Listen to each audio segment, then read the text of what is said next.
See, Leland Vittert picks up that question right now. Wasn't that the line? It's the economy, stupid?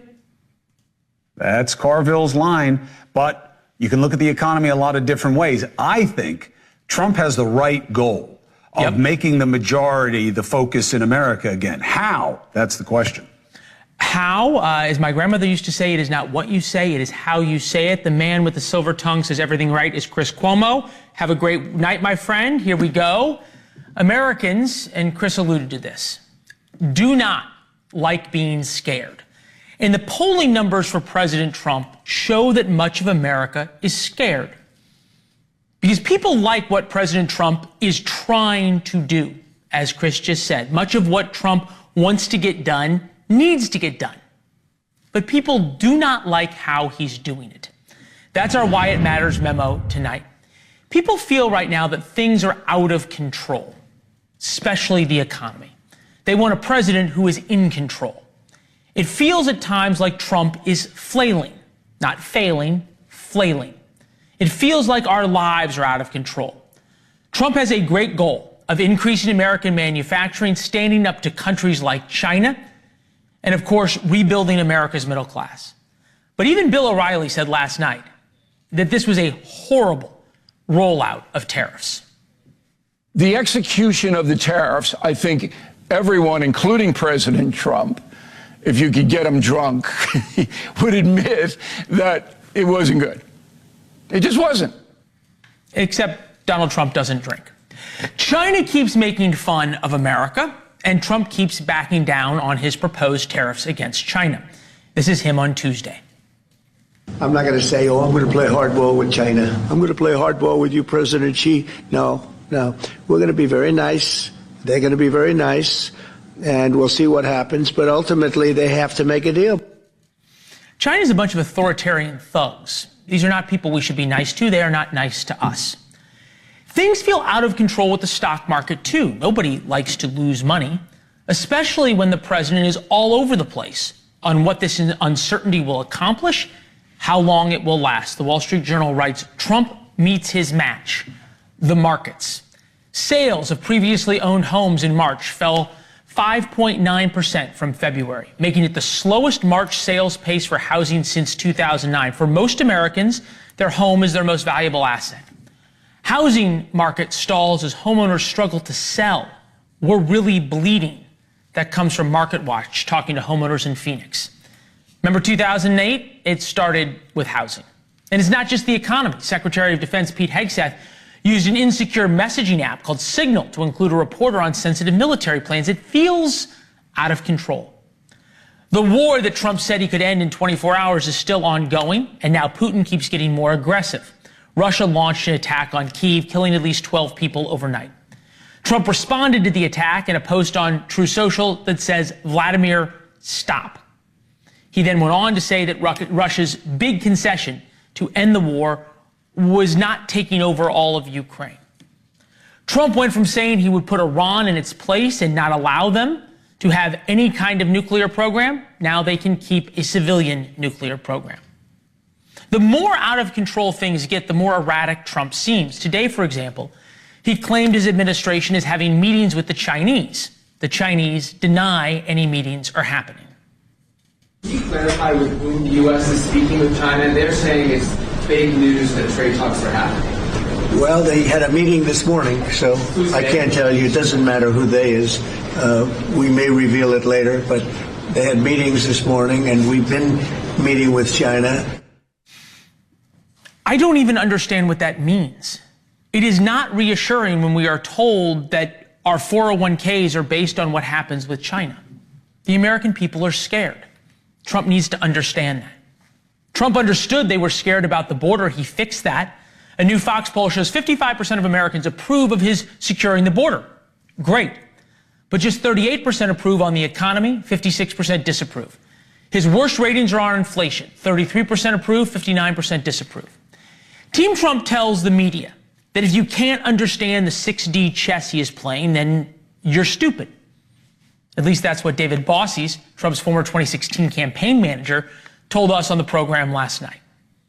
I don't like people just painting Donald Trump with this brush. I think it's unfair, and you don't understand the man and his mission. His mission is to change the way America is used around the world. And his mission is David, to create, recreate manufacturing in this country. I understand. The tariffs are a way to do that. You don't win by telling the American people they're wrong or they're stupid. That is exactly what Joe Biden and then Kamala Harris did, and they lost. Remember, they said the economy was great. Americans didn't feel that. They said the border was secure, but Americans could see it wasn't. Right now, Americans feel that things are out of control. They feel scared. The administration needs to recognize that, not make fun of it. And maybe Trump will pull out some major wins. As a country, we should hope he does. But right now, Americans are scared. With us now, Chairman of O'Leary Ventures and one of the sharks on Shark Tank, Kevin O'Leary. Good to see you, sir. As always, are things as out of control as they seem, or is this somewhat of an invention of the media? Well, no administration has ever tried to deal with 60 trade agreements simultaneously in one stack. That's the stack of friendly trading partners. And then the China stack has a lot to do with issues beyond just tariffs. We've got IP theft. We have no access to their markets. They're listing companies illegally on U.S. exchanges. There's a whole plethora of items, and Trump has given a list of what the administration wants to talk about. So it's all happening at the same time. But the market's starting to understand how this is working. We've got 17 deals. India, these people, all of these countries. I mean, India is a great example. 110% tariffs on cars shipped from the United States to India. Why is that fair? Why not either slam them with 110 or go to zero tariffs, which India suggested? So I like the fact they're working all that out. So you think about India. UK, which is outside the EU, the EU itself, Switzerland outside the EU, Canada, Mexico, and right there you got 72% of all trade. So that basket's getting worked on. The China thing is what the market's looking at, and that's getting interesting. Every hour there's new news. You know, Xi wants to save face. Everybody's doing a dance here, but this is going to get worked out because the U.S. is the largest consumer economy on earth. The Chinese want to keep these people in these factories making stuff. They're going to have to cut a deal with the U.S., and I think that's important. But while we're doing it, let's solve the problems with the World Trade Organization, the non-compliance for 20 years, the stuff that's going on NASDAQ and the New York Stock. I hear all that, but you think about what the Chinese are doing beyond just economically. They're running torture camps and committing a genocide, much like the Nazis did in World War II. As you point, not only they're stealing our technology, they're stealing our military secrets, so they're copying the best of American military technology. If we ever get into a war with them, we'll basically be fighting against a lot of our own stuff. Their thuggery throughout Southeast Asia is certainly damaging the U.S. reputation as being a protector and enforcer of rules and not allowing that kind of belligerence. Is Donald Trump missing a once-in-a-lifetime opportunity to really take the Chinese on? No, I don't think so. That's the whole point. So you think he's really actually holding strong here? I think that when they get to the negotiating table, which will happen shortly, I believe, it won't be just let's talk reciprocal tariffs. It'll be all of the issues you just detailed. Those are on his list. This is not about Trump anymore. You know, there's a lot of people around the world, and I'm learning this the hard way, that have what I call Trump derangement syndrome. I can't stand talking about Trump when I'm trying to cut a deal in the Middle East or in Zurich or something. I don't care. What I care about is policy.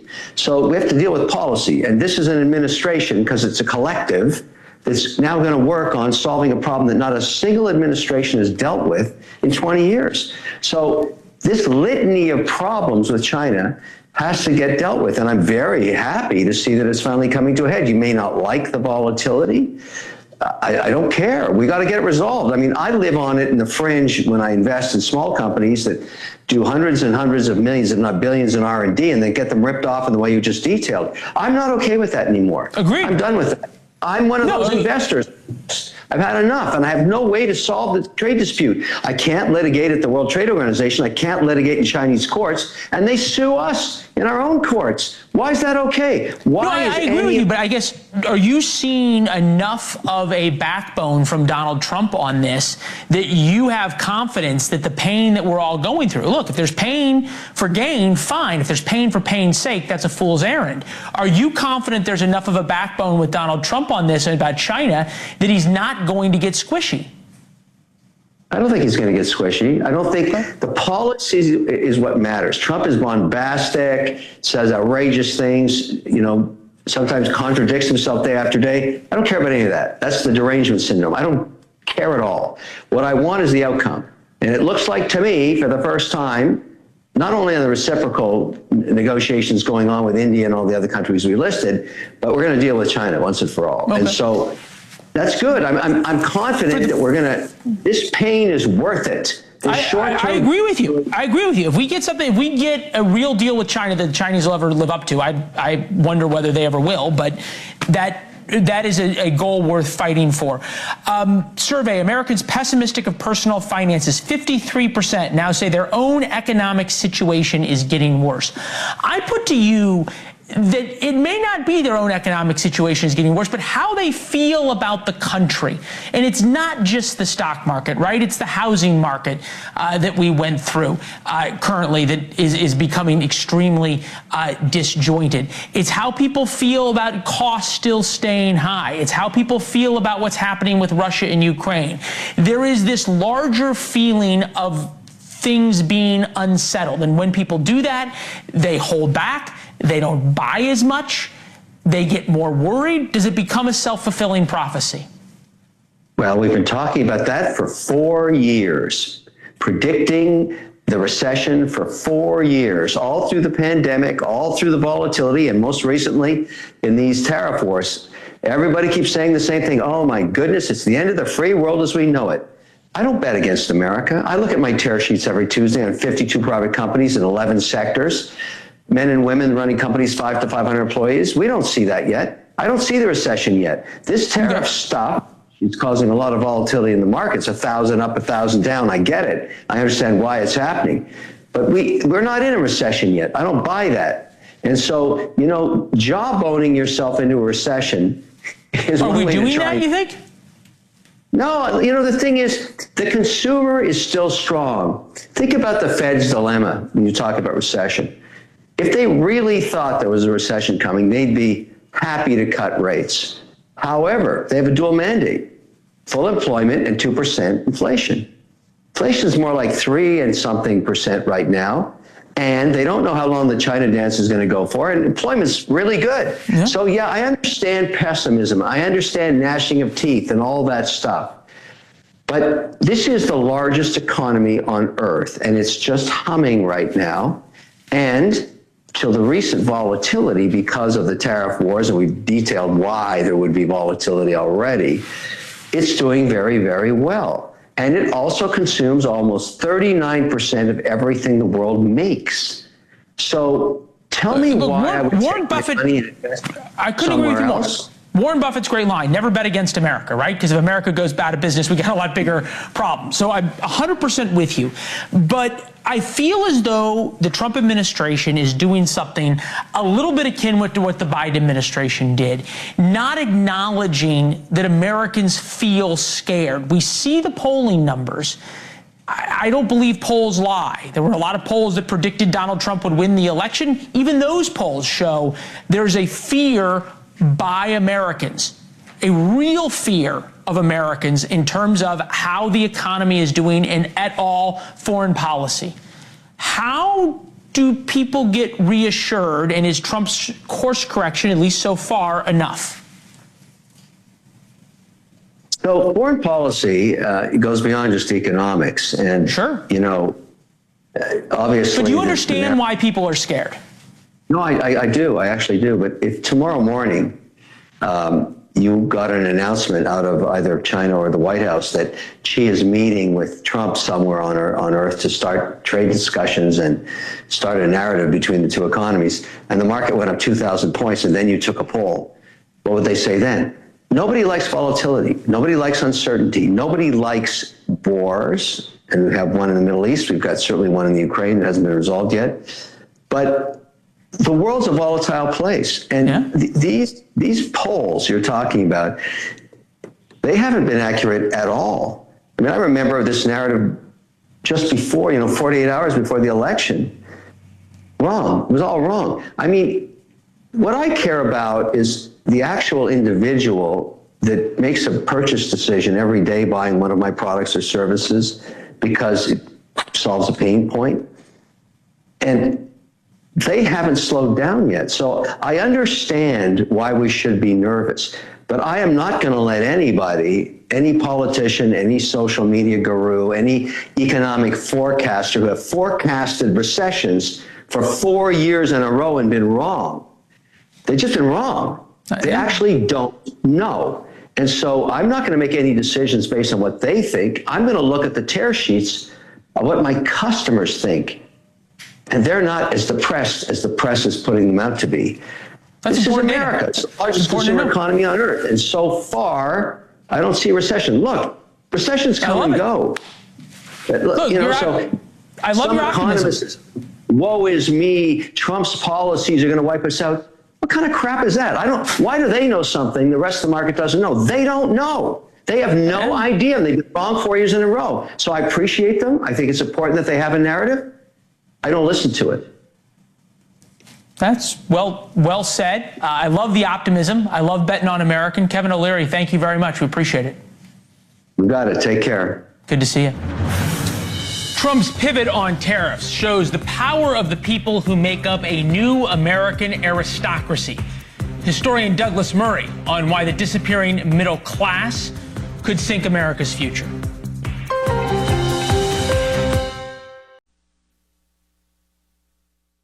Of the American economy. It should make all of us angry.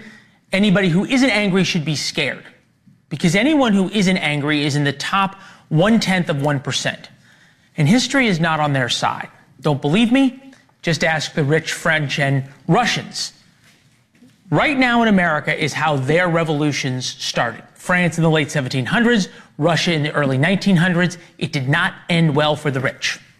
People think the economy is unfair, and they're right. Telling them tariffs are going to fix the problem won't work. People think the economy is getting worse. Telling them to be patient doesn't cut it.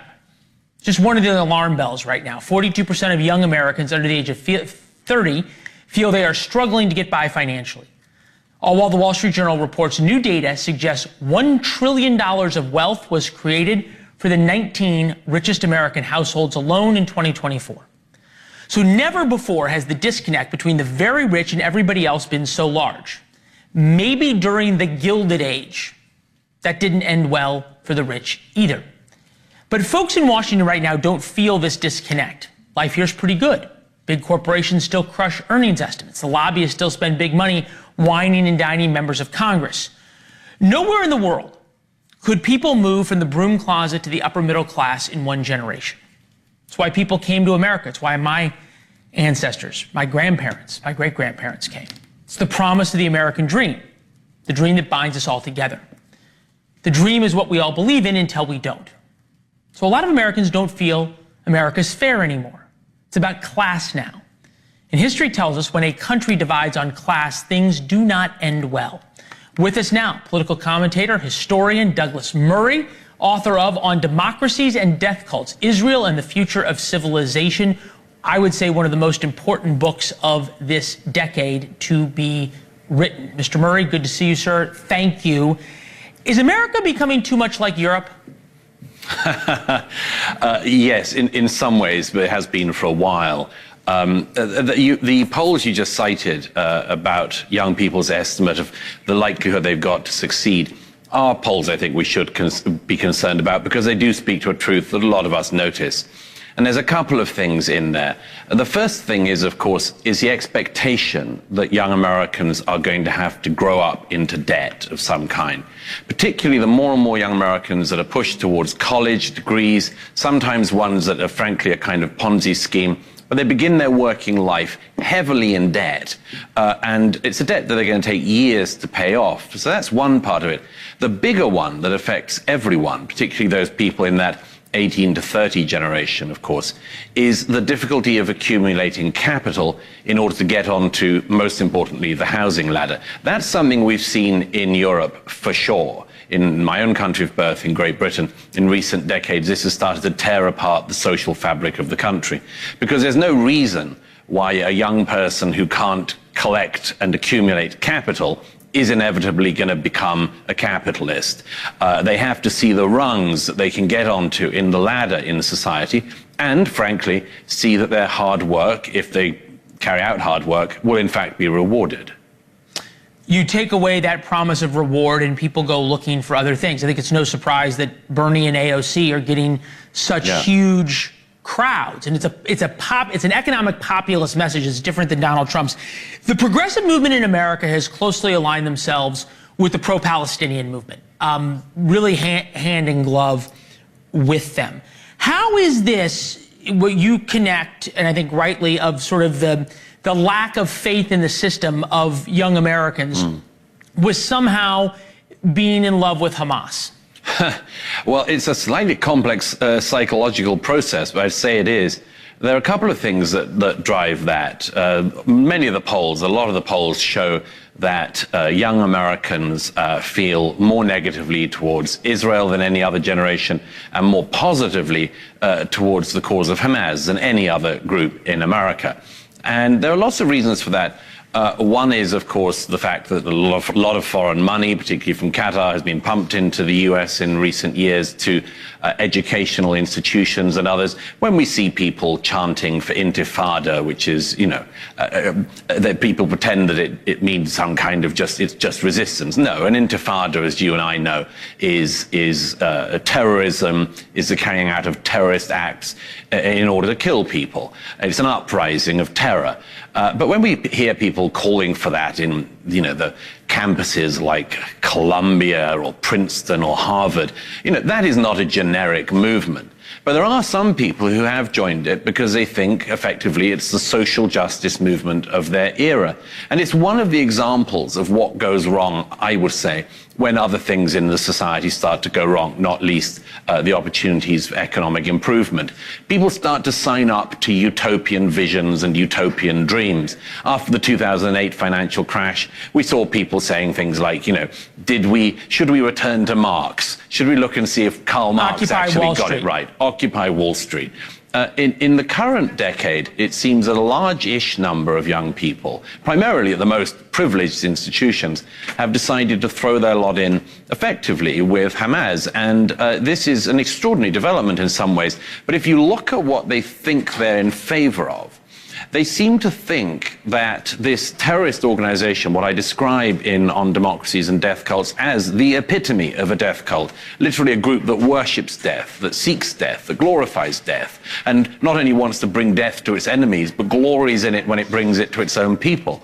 When they join a group like that, they seem to think at the moment, and I document these examples in my book, they seem to think they're joining some kind of social justice movement, as if sort of Hamas is the sort of forward armed wing of the sort of trans movement or the LGBTQIA plus movement or the green movement or something like that.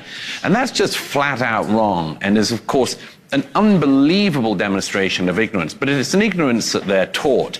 And it's particularly taught, I give the example of students who are speaking at Columbia University. It's taught by people who are told the best thing you can do with your life, even if you're at a privileged American university, is to campaign and rebel, to become an activist. There's a student I quote in the book who says at one point, he says, when I joined up at Columbia, I was the first generation of my family to come here. I was taught about the rich history of protest at Columbia, and I thought to myself, when things kick off again, I want to be at the center of it. And people like that were at the center of the climate crisis thing for a bit. And then after October the 7th, they were led to believe that if they sided with a death cult against a democracy, they were somehow on the right side of history and indeed at the forefront of a historical movement. Briefly, before we get a little bit more on this, but the intifada chants scared me because I've been in the marches, as you have, of Palestinians and of Muslim groups where they really meant it. Yeah. And what intifada was. And on this program, we talked about the need for moral clarity, to call this wasn't pro-Palestinian, these were pro-Hamas and pro-terrorist marches. The question would be this, though, that if these kids are willing to chant intifada, intifada in the pursuit of social justice for some foreign death cult, and I think you rightly label Hamas, is it that far, if they believe that that is the social justice movement of their time, to say, well, intifada against America now? Oh, no, it's not far at all. In fact, it's absolutely what they call for. The main student protest group at Columbia University, it's made so many headlines again recently because of one of its leaders, calls in its founding statements for the complete destruction of Western civilization. I'll just try that again because it sounds so unbelievable. They call for the complete destruction of Western civilization. There's something you can notice, by the way, with 100% accuracy in this. The students and others who do that, and it's not just campuses, it's not just elite campuses, it's people like the ones who shut down the Grand Central Station in New York recently and burned flags outside of the station in Washington, D.C. the other month. They never fly an American flag. They will fly the Palestinian flag, they'll fly the flag of Hamas or Hezbollah or some other group that they want to sort of cosplay being terrorists with. But they will never fly the American flag. And there's a reason for that. It's the same in every one of these protests, whether it's in Canada, whether it's in Britain, Australia. The movements that are supportive of the death cult are always supportive of the intifada against Israel first. But it's never against Israel last. It's a completely clear chain of succession. Israel first because they believe they can destroy Israel because it's relatively small, a country of 9 million people. But always the rest of the West next. That's what makes it a revolutionary movement. That's what makes it a terrorist movement. That's what makes it a movement that is, like so many death cult ideologies across history, a utopian movement that seems to believe it's on the right side of things, but is all the time worshipping, literally worshipping death. Your book is a phenomenal warning for what things are and the moral clarity that is required. There has been a lack of moral clarity, I think you would agree, on the left about this issue. On this show, unlike many on cable news, we call balls and strikes on both sides. There is a lack of moral clarity on the right when it exists for Ukraine. And it's profoundly scary, I think, to me and to a lot of other people. In the Oval Office today, Donald Trump talking about what concessions he thought Russia would offer by way of peace. Stopping the war, stopping, taking the whole country. Pretty big concession. Help us understand. Lack of moral clarity on the left, lack of profound moral clarity on the right. What is the common theme? I think one of the common themes is that politics is so much a team sport these days. There are more people on the right, broadly speaking, who support Israel in its fight against Hamas than there are on the left. And now there are more people on the left who support Ukraine in its fight against Russia than there are on the right. And we've seen many people who have basically switched positions depending on whose presidency a war started under or who they can blame for it. I would argue that for many Republican voters, I've said this often, for many Republican voters and people on the right, they've been told this was Biden's war. Now, President Trump, of course, has repeatedly said, this would not have happened on my watch. He may well be right. It seemed plausible to me that Vladimir Putin would not have dared to invade Ukraine if Donald Trump had been president. But we're here because history happened and Trump wasn't president at the time. The thing that's interesting to me is the number of people who are on the right who would normally believe in things like territorial integrity, borders, Russian tanks not rolling over into neighboring countries, who've decided somehow that in this, Ukraine is not the victim, but the aggressor. Not the country that has been suffering the war, but the one that is the cause of the war. This is very, very troubling to some of us, because many of us thought that an obvious lesson that the right in America, as in Europe, would have is, we don't like Russian tanks rolling over neighboring countries' borders. I just think that one of the things that is propelling that movement at the moment is, firstly, that thing of team sports as politics, politics as team sports, but also the movement on the right in America, which was always going to come along after the comparative failures of the interventions in Afghanistan and Iraq, or at least the quagmires that America and her allies got caught in the post-9/11 period. There was always going to be a backlash to that. And what we see it on the right is what I regard as an anti-American backlash, a belief that America can do no good in the world, that America has not been a force for good in the world, that if America goes anywhere in the world or intervenes, it takes a Brit to remind us. Yeah, it takes us a Brit to remind us of the good that America can do. Right. Douglas, I could do a whole hour with you. You do not disappoint. One of the great thinkers of our time. The book is a must-read on democracies and death cults. Douglas Murray, it's good to see you. Thank you. Great pleasure to be with you and your viewers. Yeah, appreciate it, sir.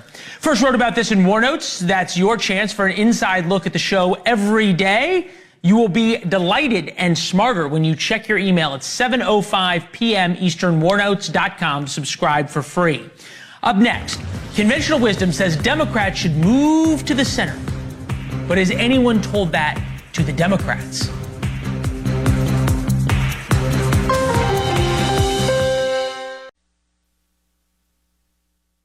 Civil war. Democrats aren't fighting Republicans. They are fighting amongst themselves. DNC Chairman Ken Martin went on the offense against Vice Chair David Hogg. Hogg recently boasted that he'd spend millions to knock off incumbents in his own party he didn't view as progressive enough. Let me be unequivocal. No DNC officer should ever attempt to influence the outcome of a primary election, whether on behalf of an incumbent or a challenger. As our charter states, a party which asks for the people's trust must prove that it trusts the people.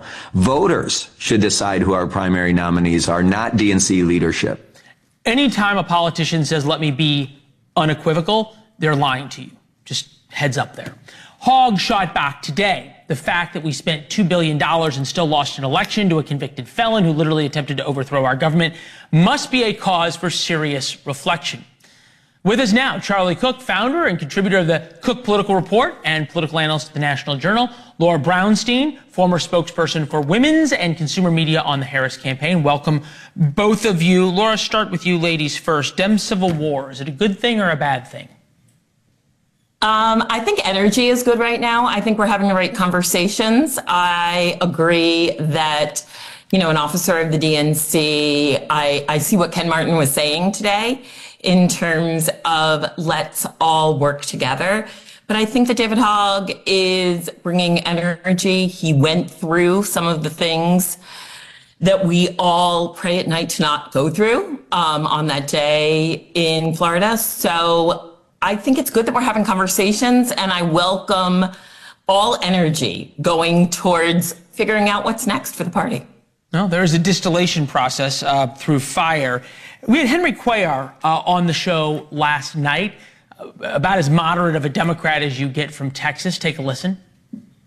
We've been talking about strong border security for so many years, and now, there are Democrats who are talking about the border, but with all due respect, when you're talking about bringing somebody, and I know there was due process questions from that was in Maryland and now in Salvador, I don't know if that's the right issue that Democrats should be focusing right now.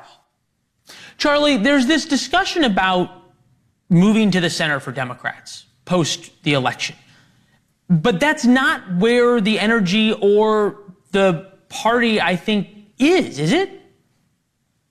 I don't think Democrats lost the presidency because they weren't progressive enough. I mean, you had some serious inflation, interest rates up.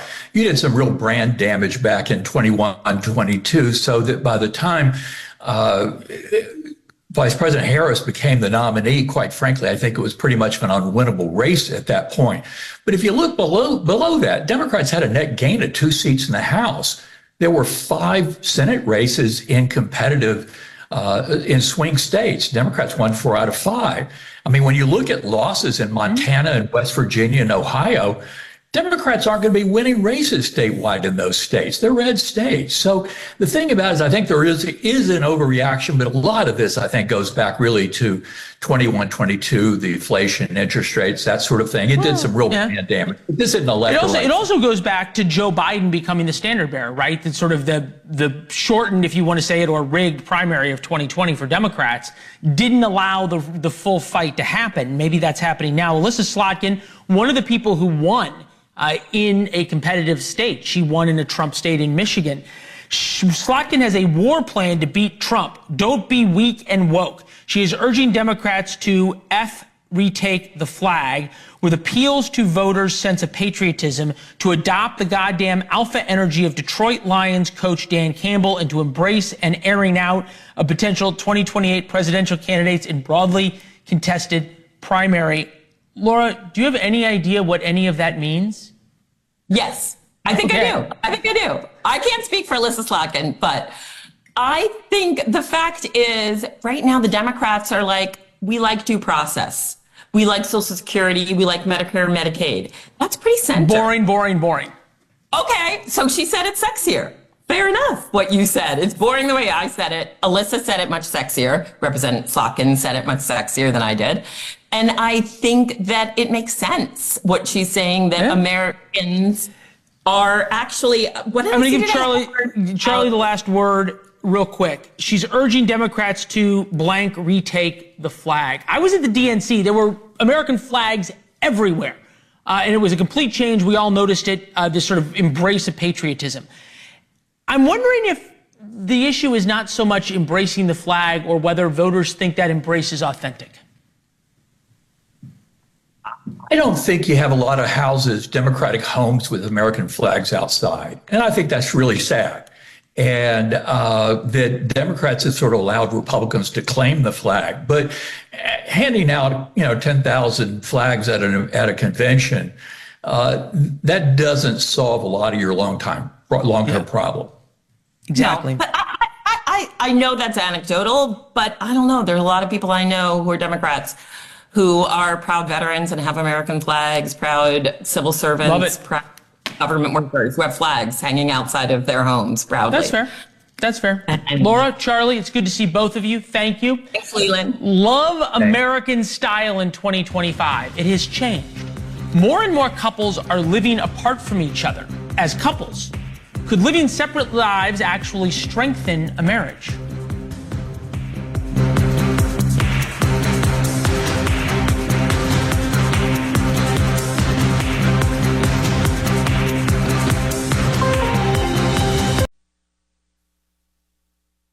Not talking about just a little time away from your husband or wife. The newest trend is actually living separate lives. They have coined a phrase for this, apartners. They combined apart and partners.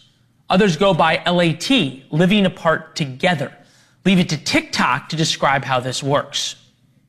Now, what living apart together means is that you're together, but you don't live together. You love each other, but you don't live together. You support each other, but you don't live together. You go out on dates and then sleep over at their house and then you come home. With us now, Deborah Leah, political and cultural commentator. Deborah, nice to see you. I'm going to be very careful in this segment because I am engaged and about to be married, which I thought is what you did when you wanted to stop dating. This sounds like continuing to date. This sounds way worse than dating because you don't get any of the perks. You don't get the quality time. You don't get to create a shared life together. And I think that this is no different than a pen pal or a best friend. I go Why to is it dinner. happening? I think it's a repackaged version of olden day feminism, not the original empowering women, but this modern version of feminism where we don't need anybody, we don't need meaningful relationships, we don't need a nuclear family. And it's coming from Hollywood, a lot of Hollywood elites that are pushing this lifestyle. And I really think it's just a way to destabilize the family unit. If you're not living with your spouse, how strong can your relationship be? And how much can you love somebody if you're fine being away from them? For regular, as you mentioned, you're engaged. I'm sure being long distance is probably horrible if you ever had to go through that. We all know in relationships that is extremely unenjoyable and a huge challenge, and a lot of reasons why relationships end over time or even marriages end. So encouraging this, I don't see any upside to this at all. I have some friends who are older who say, you know, they have kids, their new partner has kids, both from previous marriages. It's okay. When we can spend time together, we will, but it allows these blended families things. I don't think that's what this is. I think this is actually people sort of actively doing this. The flip side of this, I think, is what Donald Trump is trying to do with offering now baby bonuses to incentivize Americans to have more children. Are we now at the cultural sort of clash and intersection of what you were talking about of destroying the nuclear family? I think we've already been there, and that's why it's ironic that everybody's saying that Trump is now passing this when it was really just a reporter who asked him about it. But I think it's extremely important that the dialogue is open and that we're actually talking. How can we support the family unit in this country? How can we support young parents? We know that raising a child is incredibly expensive. It's not getting cheaper anytime soon. But I really think that it's great that we're finally talking about it. And overall, family is everything, and we need to remind people that we will be there to support them. I am happy to have my tax dollars go towards supporting young families and young mothers. And this loneliness epidemic, we are seeing this across the world. It's not only in the United States. I think it's somewhat of over 60 to 70% of men aged 25 to 35 are single. It's some of the highest numbers we've ever seen in history. So in a time when everybody's lonely and feeling unfulfilled and depressed and anxious and all the mental illnesses are through the roof, the diagnoses, I think we need to do more for real connection and more meaningful relationships, not less. I was one of those single men for a very long time. Deborah, thank you very much. Appreciate it. Great points. One thing you'll be talking about tomorrow, special guest joining us. Here's the hint. Think about this in the break. Who could totally take me in a fight?